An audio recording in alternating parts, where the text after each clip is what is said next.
The purported front runner in the leadership campaign, Mr. Speaker, for the NDP, Mr. Erin Weir, the individual they turn to every single time to cost out, well, where they did cost out their platform items, Mr. Speaker, the economist they turn to every single time has said he would restore the refundable employment tax credit, Mr. Speaker. Mr. Speaker, it's bad public policy. We're moving forward. Thank you. The film industry is the only industry in Saskatchewan that enjoys the benefit of a refundable tax credit to help offset labour costs.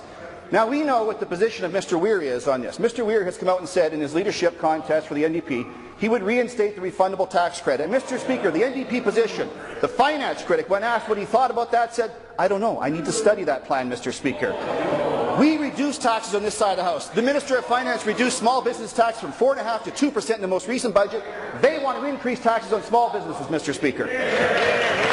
We know that the Leader of the Opposition, when given the opportunity to say where would he find money for the film industry, he would cut agriculture spending and revenue sharing with municipalities, Mr. Speaker. Then we have a leadership contest, Mr. Speaker, a leadership contender who says he would increase taxes, a $200 million tax grab on small businesses to implement the refundable tax credit again, and the finance critic can't make up his mind whether that's a good idea or not, Mr. Speaker. The Saskatchewan economy is being propelled by our natural resource wealth.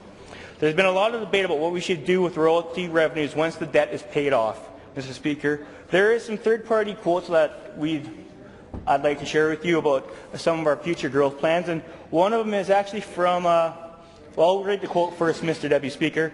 I agree with Premier Wall that it is a matter of accounting. It makes sense to pay off the existing provincial debt before creating a new savings fund. And Mr. Speaker, that's from one of the leadership candidates of the NDP, Erin Weir. And it's nice that he agrees with some good public policy, and he's really one of the only people that has started to put up public policy for the leadership race, and we look forward to seeing what the other candidates are going to say about this. So I don't know why anyone would think that paying off debt would be a bad thing, but I'd like to hear what our leadership candidates from Rosemont or Sask and Massey Place have to say about that. The only goal I see from the NDP is from their federal leader, Thomas Mulcair. And yet we hear nothing from the potential elected NDP MLAs, with the exception of Erin Weir, who stands squarely behind Mr. Mulcair in trying to kill the growth and cripple the West.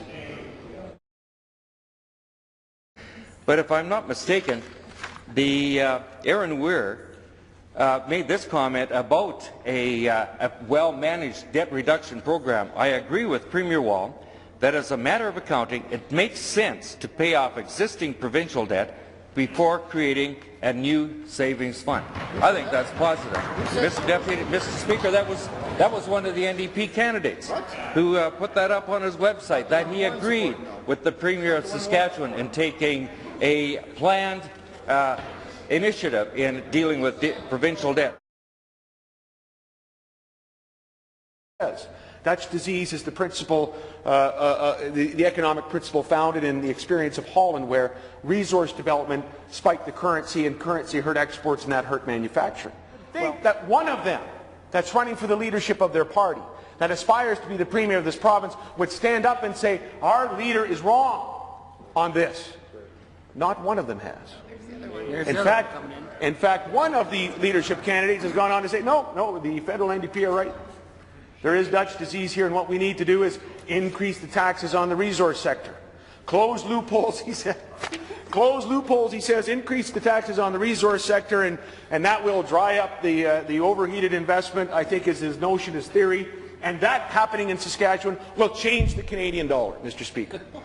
So not only have we had neither of these two leadership candidates who sit in this assembly on a regular basis say that Mr. Mulcair is wrong and stand up for the province, we have actually their NDP leadership candidate saying that they agree with him. Mr. Speaker, this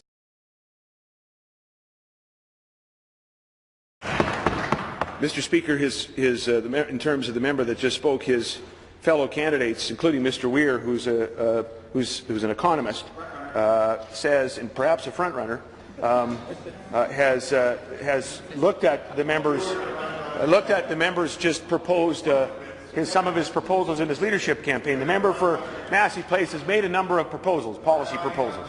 For example, he has called for the modernization of Hansard, Mr. Speaker, and more camera angles in the legislature, I understand. Now, Mr. Speaker, I think that he's onto something, because if there's one thing that I hear in the coffee shops of Swift Current and around this province is people saying, if there was only a modernized Hansard in this province, if only there were more camera angles so we could look at the MLAs while they speak to us like we're doing right now today. But, Mr. Speaker, to be fair to the member for Massey Place, there's been a broader policy proposals on other issues. Mr. Weir, his counterpart, the front-runner, says that his proposals are fine, but added, the fundamental problem is not the party's policy-making process, because that's what he's focused on, process. He says, Mr. Weir says, the problem is that our elected leadership has not paid attention to party policy, Mr. Speaker. I don't know if that's true or not true. That's for New Democrats to decide, but it's interesting